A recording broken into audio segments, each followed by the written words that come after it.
Assalamu alaikum students, welcome to the lecture 10 of enzymology. In this lecture, we will validate Michaelis-Menten equation and we will see whether the mathematical form of Michaelis-Menten equation exactly describe the relationship between substrate concentration and reaction velocity.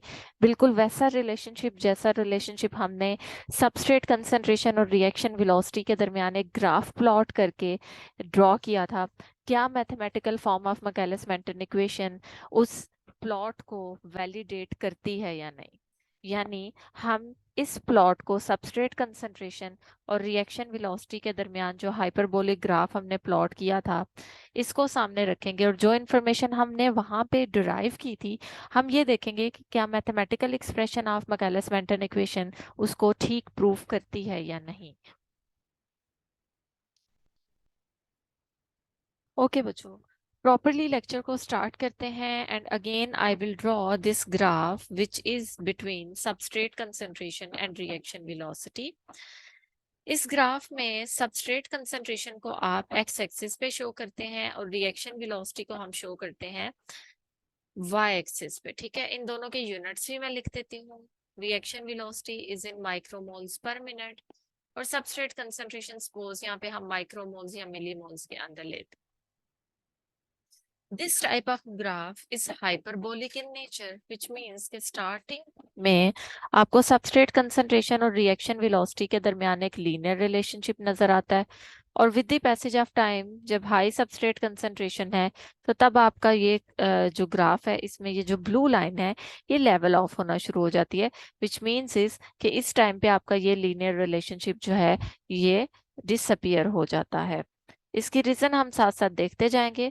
इसके अलावा एक और point ये था कि आपके पास यहाँ पे जो मैक्सिमम वेलोसिटी है आपकी ये हाई सबस्ट्रेट कंसंट्रेशन वाली जो लाइन है जो प्लॉट है ये मैक्सिमम वेलोसिटी के एग्जैक्टली इक्वल कभी भी नहीं होती बल्कि ये इसको एसिम्प्टोमेटिकली अप्रोच करती है. विच मीन्स इसके उसके क्लोज तो जरूर होती है लेकिन एग्जैक्टली कभी भी उस लाइन को क्रॉस नहीं करेगी. ठीक है, फिर हमने ये देखा था कि वो सबस्ट्रेट कंसंट्रेशन जिसके ऊपर आपके रिएक्शन की वेलोसिटी वी मैक्स का एग्जैक्टली हाफ होती है. यानी when V naught becomes equal to 1/V max. ये वाला पॉइंट, सपोज वी मैक्स आपकी 40 माइक्रोमोल्स पर मिनट है तो 20 micromoles per minute reaction velocity which is equal to half of the V max. इस पॉइंट के ऊपर जितनी भी सबस्ट्रेट कंसंट्रेशन होगी उस सबस्ट्रेट कंसंट्रेशन को क्या कहा जाता है, Km. सो इन पॉइंट्स को हम देखते हैं कि क्या Michaelis-Menten इक्वेशन वैलिडेट करती है या नहीं. इसके अलावा हम ये चीज भी ऑब्जर्व करेंगे कि क्या वाकई जब सबस्ट्रेट कंसंट्रेशन लो होती है तब आपका रिएक्शन रेट सबस्ट्रेट कंसंट्रेशन पे लीनियरली डिपेंड करता है या नहीं. ठीक है, और फिर हम ये चीज भी ऑब्जर्व करेंगे कि जब सबस्ट्रेट कंसंट्रेशन हाई होती है तो तब Michaelis-Menten इक्वेशन जो है वो इस ग्राफ को किस तरह से जस्टिफाई करती है. सो ये ग्राफ आप लोगों ने अपने जहन में रखना है. इस ग्राफ की वैलिडेशन हम Michaelis-Menten इक्वेशन के थ्रू आज के लेक्चर में करेंगे. सो बच्चों, first of all we will see the meanings of Km. हम ये देखते हैं कि Michaelis-Menten इक्वेशन के अकॉर्डिंग Km क्या है, Km की वैल्यू क्या आएगी. अगर हम mathematical expression of Michaelis-Menten equation के अकॉर्डिंग Km की वैल्यू कैलकुलेट करने की कोशिश करें तो ये एक्सप्रेशन है आपके पास V naught is equal to V max into substrate concentration into Km plus substrate concentration. यानी ये Michaelis-Menten इक्वेशन की फाइनल मैथमेटिकल फॉर्म है जो मैंने आप लोगों के सामने लिख दी.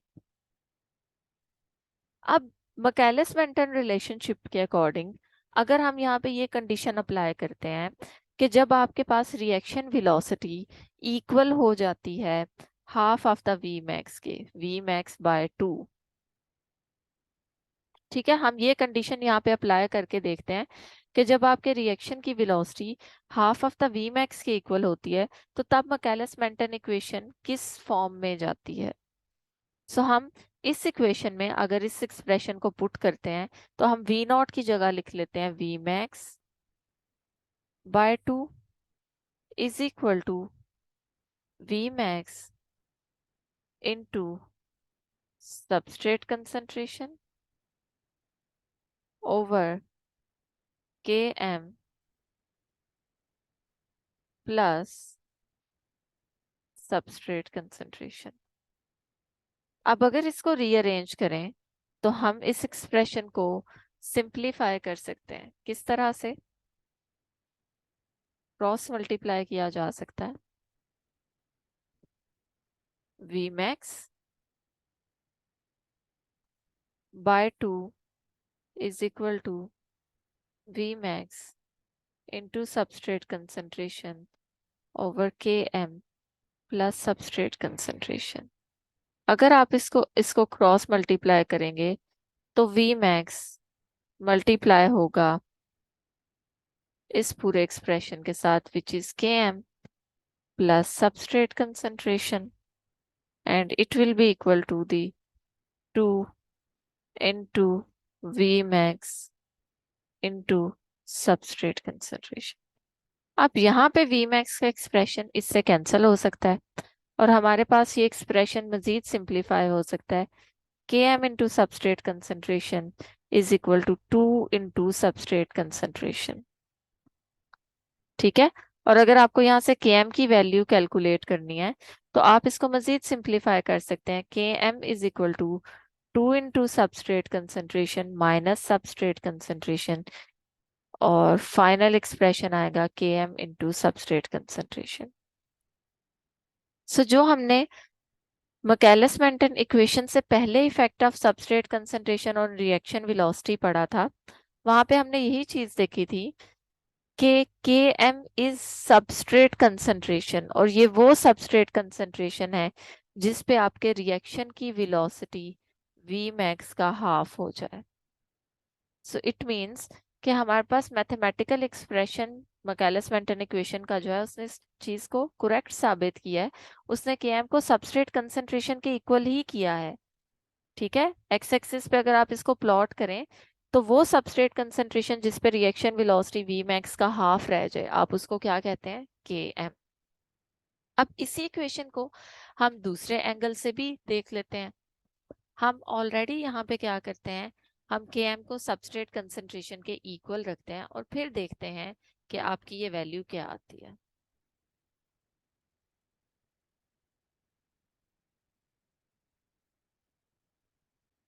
सो बच्चों सेकंड ऑप्शन हमारे पास ये है कि हम अगेन मैकेलिस-मेंटन इक्वेशन को उसकी मैथमेटिकल फॉर्म को Km के लिए वैलिडेट करके देखें और इस दफा हम पहले से ही Km को इक्वल कर लेते हैं सबस्ट्रेट कंसंट्रेशन के, क्योंकि हम यही कहते हैं कि Km is that substrate concentration at which reaction velocity is equal to half of the Vmax। अब अगर आप इस Km की वैल्यू को इस इक्वेशन में पुट कर जाएं तो आपके पास ये वैल्यू आएगी V naught is equal to Vmax into substrate concentration over substrate concentration Km की जगह, और यहाँ पे ऑलरेडी सबस्ट्रेट कंसंट्रेशन है। तो एक्सप्रेशन आपका कुछ इस तरह से सिंप्लीफाई होगा। V naught is equal to Vmax into substrate concentration over 2 into substrate concentration. ठीक है। इस एक्सप्रेशन में सबस्ट्रेट कंसंट्रेशन कैंसिल हो सकती है और आपका V नॉट इक्वल हो सकता है Vmax ओवर 2 के। सो अगेन आपका वही वाला कॉन्सेप्ट जो आपने सबस्ट्रेट कंसंट्रेशन के ऊपर पढ़ा था कि आपकी Km वो सबस्ट्रेट कंसंट्रेशन है जिस पे रिएक्शन वेलोसिटी Vmax का हाफ हो जाए। ठीक है। सो अगर आप Km को सबस्ट्रेट कंसंट्रेशन के इक्वल रखते हो तो मैकेलिस-मेंटन इक्वेशन V नॉट को हाफ ऑफ द Vmax के इक्वल कर देती है। और पिछले केस में आपने देखा कि अगर आप V नॉट को हाफ ऑफ द Vmax के इक्वल रखते हो तो मैकेलिस-मेंटन इक्वेशन में ये वैल्यूज पुट करने से Km की वैल्यू सबस्ट्रेट कंसंट्रेशन के इक्वल आती है। इट मींस कि आपकी मैकेलिस-मेंटन इक्वेशन Km की जो मीनिंग्स है उनको वैलिडेट करती है। सो यहाँ से हम कंक्लूड कर सकते हैं, हम Km की डेफिनेशन दे सकते हैं कि Km is equal to that substrate concentration at which reaction velocity is equal to half of the Vmax। ठीक है। सो आप Km की वैल्यू इस इक्वेशन से फाइनल वैलिडेट कर सकते हैं। नाउ Km की वैलिडेशन के बाद हम इस ग्राफ में जो बाकी पॉइंट्स हैं उनको वैलिडेट करते हैं। जैसे हम लो सबस्ट्रेट कंसंट्रेशन के ऊपर देखते हैं कि रिलेशनशिप क्या होगा। इसी तरह से हाई सबस्ट्रेट कंसंट्रेशन के ऊपर जाके चेक करते हैं कि मैकेलिस मेंटन इक्वेशन वैलिडेट किस तरह से होगी। ठीक है, सो इनिशियली हम अप्लाई करते हैं लो सबस्ट्रेट कंसंट्रेशन को। मैकेलिस मेंटन इक्वेशन को हम स्टडी करते हैं किसके ऊपर, जब सबस्ट्रेट कंसंट्रेशन आपकी लो होगी। So first scenario is at low substrate concentration, हम ऑब्जर्व करते हैं मैकेलिस मेंटन इक्वेशन को। सो नाउ अगेन उसकी मैथमेटिकल फॉर्म लिख लेते हैं। सो इनिशियली हम मैकेलिस मेंटन इक्वेशन को बच्चों अब हम मैकेलिस मेंटन इक्वेशन को वैलिडेट करते हैं लो और हाई सबस्ट्रेट कंसंट्रेशन पे, और ये देखते हैं कि क्या वाकई लो सबस्ट्रेट कंसंट्रेशन पे लीनियर रिलेशनशिप आता है और हाई सबस्ट्रेट कंसंट्रेशन पे रिलेशनशिप जो है वो सबस्ट्रेट पे डिपेंड नहीं करता। ये दोनों पॉइंट्स हम देखते हैं कि क्या वाकई मैकेलिस मेंटन इक्वेशन इनको वैलिडेट करती है या नहीं। So effect of varying substrate concentrations में हम सबसे पहले लो सबस्ट्रेट कंसंट्रेशन जो है इसको अप्लाई करते हैं और देखते हैं कि लो सबस्ट्रेट कंसंट्रेशन पे मैकेलिस मेंटन इक्वेशन जो है वो किस तरह से इस रिलेशनशिप को जस्टिफाई करती है। सो this is the mathematical form of Michaelis-Menten equation according to which V naught is equal to V max into substrate concentration over Km into substrate concentration।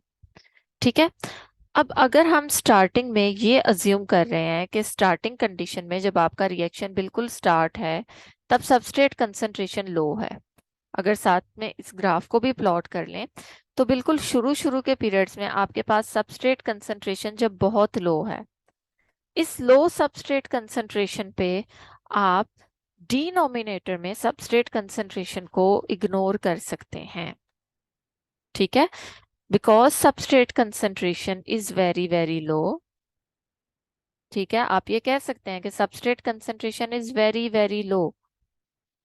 आप इसको इस इक्वेशन में डिनोमिनेटर में इग्नोर कर सकते हैं, इसकी वैल्यू को जीरो कर सकते हैं, इसको निग्लेक्ट कर सकते हैं, बिकॉज यहाँ पे ये ऐड हो रहा है।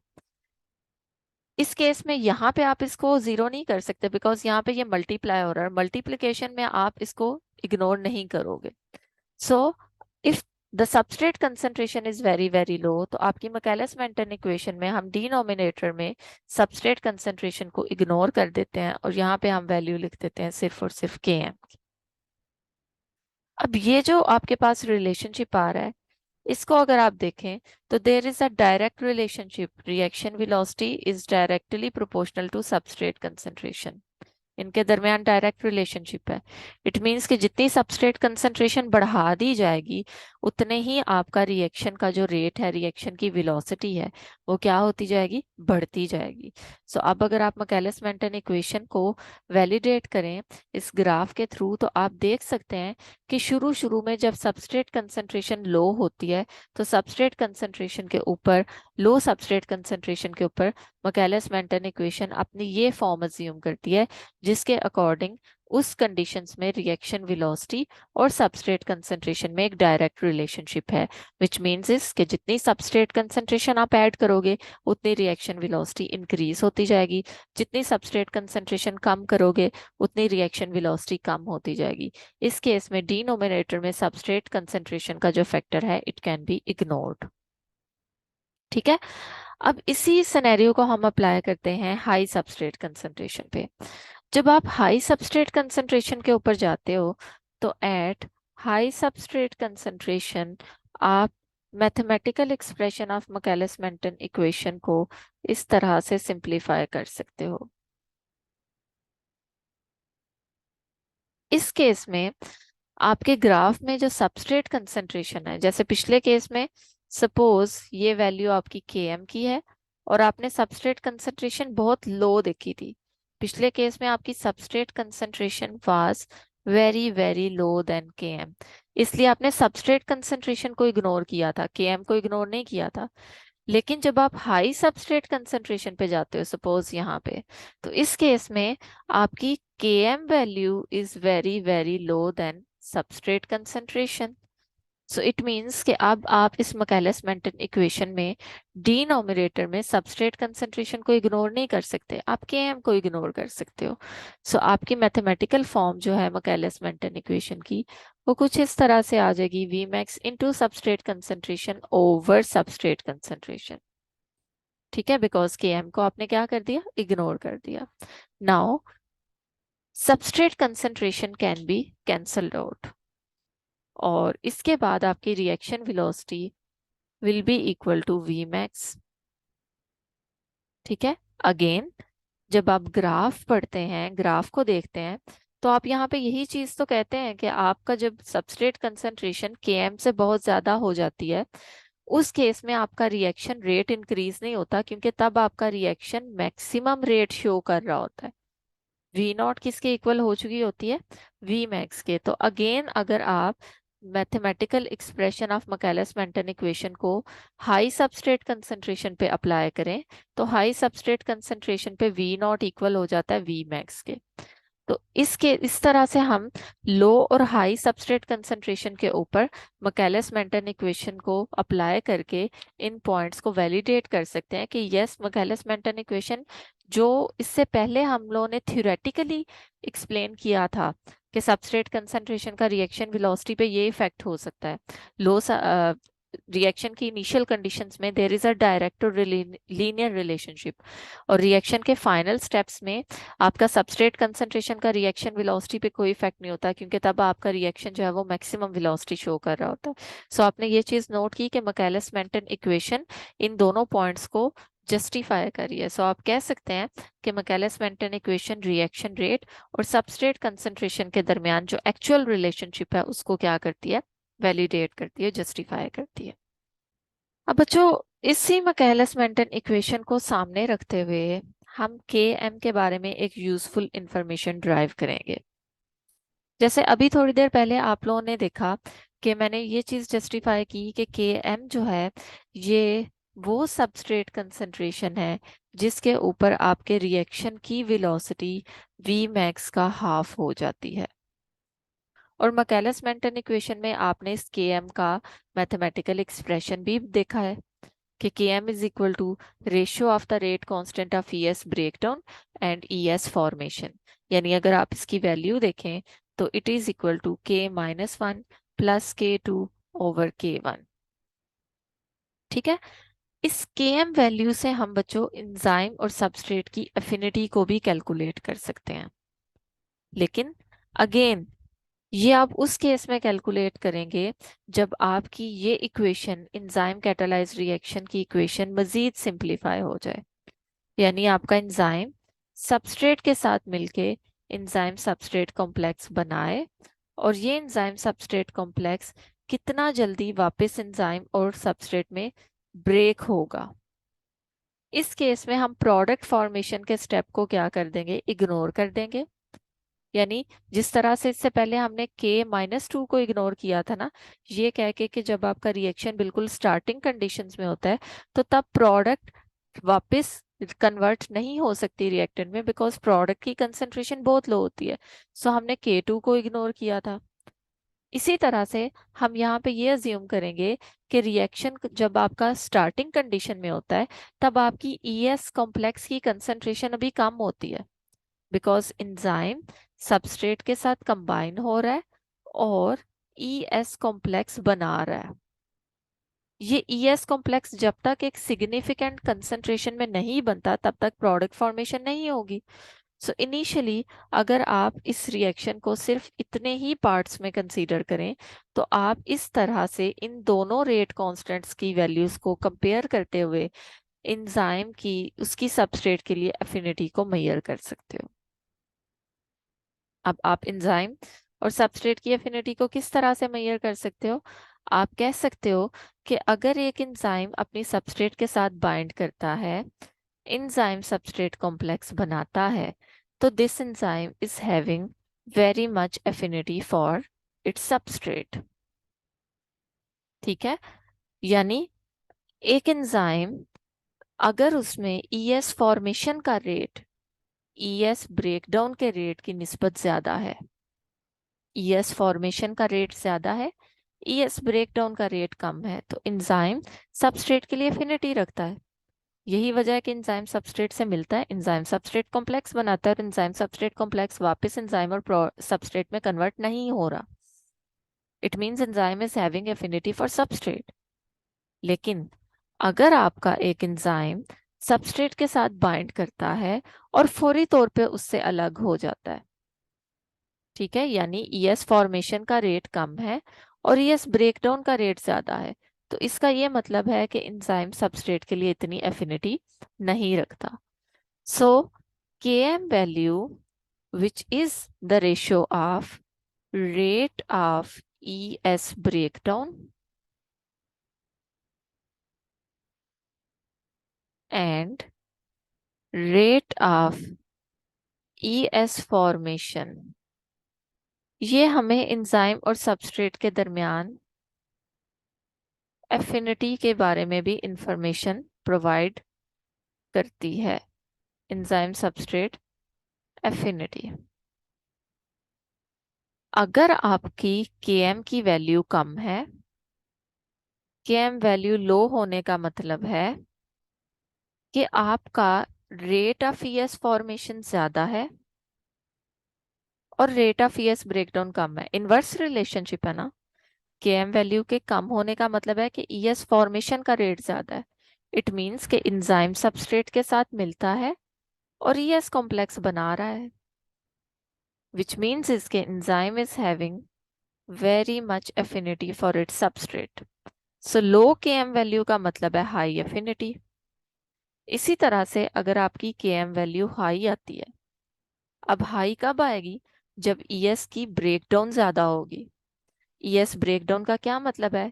एंजाइम सबस्ट्रेट के साथ मिलता है, एंजाइम सबस्ट्रेट कॉम्प्लेक्स बनाता है और वो फौरी तौर पे ब्रेक हो जाता है। So if Km value is high, it means कि ईएस की ब्रेकडाउन बड़ी जल्दी हो रही है, वो सबस्ट्रेट के साथ अटैच ही नहीं हो पाता, फौरी तौर पे ब्रेक हो जाता है एंजाइम और फ्री सबस्ट्रेट में। सो इस तरह का एंजाइम अपनी सबस्ट्रेट के लिए लो अफिनिटी शो करता है। सो Km वैल्यू से आप एंजाइम और सबस्ट्रेट के दरमियान एफिनिटी को भी मेजर कर सकते हो, एफिनिटी को भी कैलकुलेट कर सकते हो। ठीक है। अब यहाँ पे बच्चों एग्जांपल दी गई है आपको हेक्सोकाइनेज और ग्लूकोकाइनेज की। दोनों एंजाइम्स जो हैं वो कन्वर्ट करते हैं ग्लूकोज को ग्लूकोज 6 फॉस्फेट में, लेकिन एक एंजाइम की Km वैल्यू कम है, विच मीन्स के उसकी अपनी सबस्ट्रेट के लिए ज़्यादा एफिनिटी है, और दूसरे एंजाइम की Km वैल्यू हाई है, विच मीन्स इसके उसकी अपने सबस्ट्रेट के लिए एफिनिटी कम है, या इन अदर वर्ड्स वो तब तक सबस्ट्रेट को प्रोडक्ट में कन्वर्ट नहीं करता, तब तक एंजाइम सबस्ट्रेट कॉम्प्लेक्स नहीं बनाता जब तक हाई कंसंट्रेशन अवेलेबल ना हो। ठीक है। So low affinity means high Km value and high affinity means low Km value. Km value से आप एंजाइम और सबस्ट्रेट के दरमियान जो एफिनिटी है उसको भी मेजर कर सकते हो। Now the limitations of Michaelis Menten equation. बच्चों सबसे जो मेजर लिमिटेशन है जिसकी वजह से हम अगली इक्वेशन की तरफ जाएंगे, डबल रेसिप्रोकल प्लॉट, वो आपकी यही रीजन है कि मैकेलिस-मेंटन इक्वेशन से आप कभी भी वी मैक्स की एक्यूरेट वैल्यू कैलकुलेट नहीं कर सकते। आप हमेशा उसकी एसिम्प्टोमेटिक वैल्यू कैलकुलेट करते हैं। ठीक है। सो अगर आप वी मैक्स की एक्यूरेट वैल्यू मेजर नहीं कर सकते तो डेफिनेटली आप Km भी नहीं बता सकते, बिकॉज जब तक वी मैक्स की एक्यूरेट वैल्यू नहीं होगी हमें half of the V max का पता नहीं चलेगा, और जब तक half of the V max का पता नहीं चलेगा हम वो सबस्ट्रेट कंसंट्रेशन नहीं बता सकते जिस पे reaction velocity half of the V max value show करती है। सो हम कह सकते हैं कि this is one of the major limitation of Michaelis Menten equation, that Vmax is only asymptomatically determined. We don't know its accurate value. ठीक है। इसके अलावा जो रेगुलेटरी एंजाइम्स हैं, जो एलोस्टेरिक एंजाइम्स हैं मोस्टली, या वो एंजाइम जो एक से ज्यादा सबस्ट्रेट के साथ बाइंड करते हैं, वो मैकेलिस-मेंटन काइनेटिक्स को ओबे नहीं करते, उसके ऊपर आप ये कॉन्सेप्ट अप्लाई नहीं कर सकते। And the last one is कि स्टेडी स्टेट अजम्पशन हम अप्लाई तो करते हैं मैकेलिस-मेंटन इक्वेशन की डेरिवेशन में, लेकिन आपकी वो स्टेडी स्टेट अजम्पशन कुछ रिएक्शन इंटरमीडिएट्स ऐसे भी हैं जो कि उसको फॉलो नहीं करते। सो इट मीन्स कि आपकी जो मैकेलिस-मेंटन इक्वेशन है उसकी सर्टेन लिमिटेशंस हैं जिसकी वजह से हमें एक न्यू जो काइनेटिक्स में इक्वेशन है उसकी हेल्प चाहिए होगी, जिसकी मदद से हम वी मैक्स और Km की जो एक्यूरेट वैल्यूज हैं उनको डिटरमिन कर सके। अब बच्चों यहाँ से मैं आप लोगों को किसी एक्सपेरिमेंटल डाटा के ऊपर मैकेलस मेंटन इक्वेशन किस तरह से अप्लाई करते हैं या आप उस डाटा में से किस तरह से वी मैक्स या के एम कैलकुलेट कर सकते हैं, इसका थोड़ा सा ओवरव्यू दे देती हूँ। सपोज आपने एक एक्सपेरिमेंट परफॉर्म किया और उस एक्सपेरिमेंट से आपको सबस्ट्रेट कंसंट्रेशन का ये डाटा मिला। ठीक है, इसको आप सबस्ट्रेट कंसंट्रेशन और रिएक्शन वेलोसिटी को मैं कह देती हूँ माइक्रोमोल्स पर मिनट। आपको ये पता चला कि जब substrate concentration suppose 2.5 into 10⁻⁻6 millimolar है तो रिएक्शन वेलोसिटी 28 माइक्रोमोल्स पर मिनट है। ठीक है, सेकंड आप रिएक्शन वेलोसिटी को 4 इंटू 10⁻⁻6 पे जब देखते हैं, सॉरी सबस्ट्रेट कंसंट्रेशन को, तो रिएक्शन वेलोसिटी इंक्रीज हो जाती है, 40 पे चली जाती है। जब सबस्ट्रेट कंसंट्रेशन मजीद बढ़ाते हैं 1 इंटू 10⁻⁵ तो रिएक्शन वेलोसिटी फिर से बढ़ती है। इसी तरह से आप सबस्ट्रेट कंसंट्रेशन बढ़ाते जा रहे हैं, रिएक्शन वेलोसिटी बढ़ती जा रही है। अब एक पॉइंट ऐसा आता है जहां पे जाके आप सबस्ट्रेट कंसंट्रेशन बढ़ा रहे हैं लेकिन रिएक्शन की वेलोसिटी उतना तेजी से नहीं बढ़ रही, जैसे 20 से 40 डबल हुई थी, 95 से 100 पे आई है। आपने दोबारा से सबस्ट्रेट कंसंट्रेशन बढ़ाई, रिएक्शन वेलोसिटी जो है वो सपोज 101 पे चली गई। ठीक है, आपने फिर से सबस्ट्रेट कंसंट्रेशन बढ़ाई, रिएक्शन वेलोसिटी यहीं पे रह गई। अब अगर आप इसका प्लॉट ड्रॉ करें, आपसे कहा जाता है कि this is the experimental data, इसका आप मैकेलस मेंटन प्लॉट ड्रॉ करें तो वो हाइपरबोलिक ही आएगा। ठीक है, और इस पे से वी मैक्स और के एम कैलकुलेट करें तो आपने इस ट्रेंड को देखना है, रिएक्शन वेलोसिटी देखना है। देखें, रिएक्शन वेलोसिटी इंक्रीज हो रही है पहले, फिर एक पॉइंट ऐसा आ रहा है जहां पे रिएक्शन वेलोसिटी 100 101 के दरमियान जो है वो फ्लक्चुएट कर रही है। इट मीन्स कि ये जो रिएक्शन वेलोसिटी है आपकी, this is the maximum velocity, जिससे ज्यादा वेलोसिटी आपका एंजाइम शो नहीं कर पा रहा। तो इस डाटा के अकॉर्डिंग अगर आपको वी मैक्स की वैल्यू कैलकुलेट करना पड़े तो it will be equal to 101 micromoles per minute. अब अगर आपने Km की वैल्यू कैलकुलेट करनी है तो अपने जहन में ये चीज क्लियर करें कि Km वो सबस्ट्रेट कंसंट्रेशन है जिस पे रिएक्शन वेलोसिटी Vmax का हाफ होती है। तो पहले तो Vmax का हाफ आपको पता होना चाहिए, ये लगभग 50 के अराउंड आएगी। तो यहाँ पे मेरे पास अगर 50 नहीं है, सपोज 40 और 70 के दरमियान में कोई नंबर है, तो मैं क्या करूंगी, Vmax/2 अज्यूम कर लेती हूँ 40, और इसके ऊपर जो सबस्ट्रेट कंसंट्रेशन है this will be Km. So the value of Km will be equal to 4 into 10⁻⁻6 millimolar. बहुत से बच्चे ऐसे करते हैं, यहां तक तो ठीक कैलकुलेट कर लेते हैं, लाइक वी मैक्स का हाफ निकाल देते हैं और फिर उसी को कह देते हैं Km। हालांकि Km वो सबस्ट्रेट कंसंट्रेशन है जिस पे reaction velocity half of the V max होती है। सो अगर इस किस्म के किसी डाटा से आपको वैल्यू ऑफ वी मैक्स या Km कैलकुलेट करने के लिए कहा जाए तो आप इस तरह से उसको फाइंड आउट कर सकते हैं। आई होप कि ये लेक्चर आप लोगों के लिए हेल्पफुल रहा होगा। इन केस कोई क्वेश्चन है तो आप कमेंट सेक्शन में पूछ सकते हैं। नेक्स्ट लेक्चर आप लोगों का डबल रेसिप्रोकल प्लॉट पे है, जो कि इंशाल्लाह मैं कोशिश करूंगी कि उसे भी जल्दी अपलोड कर दूं। Thank you so much. Allah.